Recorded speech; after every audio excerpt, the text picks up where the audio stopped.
2025-26 অর্থবছরের বাজেট উপস্থাপন করেছেন অর্থ উপদেষ্টা ডক্টর সালেহ উদ্দিন আহমেদ। 2রা জুন বিকেল 3টায় বাংলাদেশ টেলিভিশনে মহান মুক্তিযুদ্ধের শহীদ ও জুলাই যোদ্ধাদের স্মরণ করে বাজেট পেশ করেন তিনি, যেখানে আলোচনায় থাকে বিদ্যুৎ প্রসঙ্গ।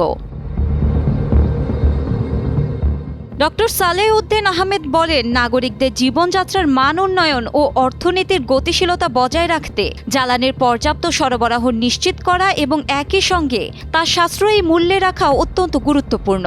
বিদ্যমান উচ্চ মূল্যস্ফীতির প্রেক্ষাপটে সরকার নীতিগতভাবে বিদ্যুতের মূল্য আপাতত বাড়ানো থেকে বিরত থাকার সিদ্ধান্ত নিয়েছে।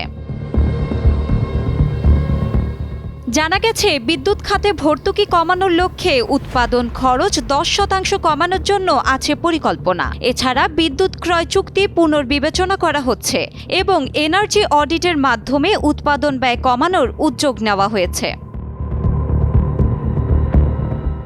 এবছরই অভ্যন্তরীণ উৎস থেকে 648 মিলিয়ন ঘনফুট গ্যাস সরবরাহের পাশাপাশি হাতে নেওয়া হয়েছে 2028 সালের মধ্যে স্থানীয় গ্যাস কূপ থেকে অতিরিক্ত 1500 মিলিয়ন ঘনফুট গ্যাস উত্তোলনের পরিকল্পনা।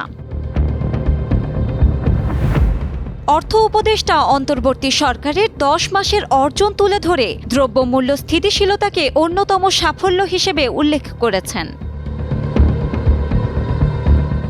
এর আগে উপদেষ্টা মোহাম্মদ ইউনূসের সভাপতিত্বে অনুষ্ঠিত বিশেষ বৈঠকে 2025-26 অর্থবছরের প্রস্তাবিত বাজেট ও অর্থ বিল অনুমোদিত হয়।